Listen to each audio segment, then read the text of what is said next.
ሆስፒታል አልጋ ላይ ሞቶ አገኘሁ ትላለች። ከመሞቱ በላይ ግን ያመማት በባዶ ሆዱ ጌታውን መገናኘቱ ነበር። ሞት እኮ አንድ ነገር ነበር። ከዛች ከሀጀር ጽናትን፣ እናትነትን፣ ትዕግስትን የተማረችው የገዛ እናት ሁለቴ ልጇን ትሸከማለች። አንደኛው በሆዷ ሲሆን ሌላኛው በጀናዛ መሸከሚያ ላይ ነው። ሁለቱንም መሸከሟ ግድ ነው፣ ግዴታ ተደርጎባታል። አንዴ ተሸክማ መተው፣ በጀናዛ መሸከሚያ ላይ አልሸከምም ብላ የመተው መብት የላትም፣ ግዴታዋ ነው፣ ትሸከማለች። በገዛ ውስጥ አንዲት እናት የአይኗ ማረፊያ የልቧ መርጊያ የሆነ ዩሱፍ የሚባል ልጅ አላት። ታዲያ አንድ ቀን ቤት ውስጥ ቁጭ ብሎ ሳለ እማ ርቦኛል አላት።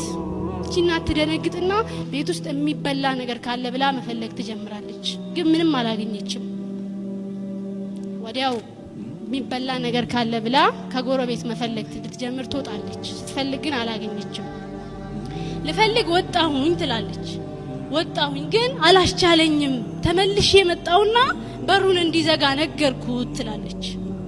ሄድኩ፣ አንድ በር ሁለት በር አንኳኳው፣ መልስ የሚሰጥ አልነበረም። ሶስተኛው በር ሄጄ አንኳክቼ ቤት ገና ከመቀመጤ የቦምብ ድምጽ ተሰማ ትላለች። ዩሱፍ ትዛለኝ፣ ዘግቼበት የመጣሁት በር ትዛለኝ፣ ልጄ ስሙ አቃጨለብኝ ትላለች።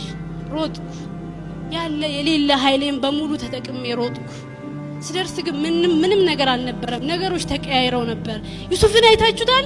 ትንሽዬ የሚያምር ባለፍሪዛም ጸጉር ልጅ፣ ትንሽ 5 አመቱ እኮ ነው። አይታችሁታል? መልስ የሚሰጥ ግን አልነበረም። ሁሉም ይሮጣል፣ ለማዳን ይሮጣል እንጂ እሷ የሚሰማት አልነበረም። ልጄን አይታችኋል ወይ? ጮህኩኝ፣ አልሰሙኝም ትላለች። ከዛም በአምቡላንስ ጭነው ወደ ሆስፒታል ወሰዱኝ። ሆስፒታል ስደርስ ያኔ ማረፊያ የልቤ መርጊያ የሆነው ዩሱፍ አዋራ ፊቱ ላይ ተጣብቆ በደም ተጨማልቆ የነበረው መልኩ ጠፍቶ ሆስፒታል አልጋ ላይ ሞቶ አገኘሁ ትላለች። ከመሞቱ በላይ ያመማት በባዶ ሆዱ ጌታውን መገናኘቱ ነበር።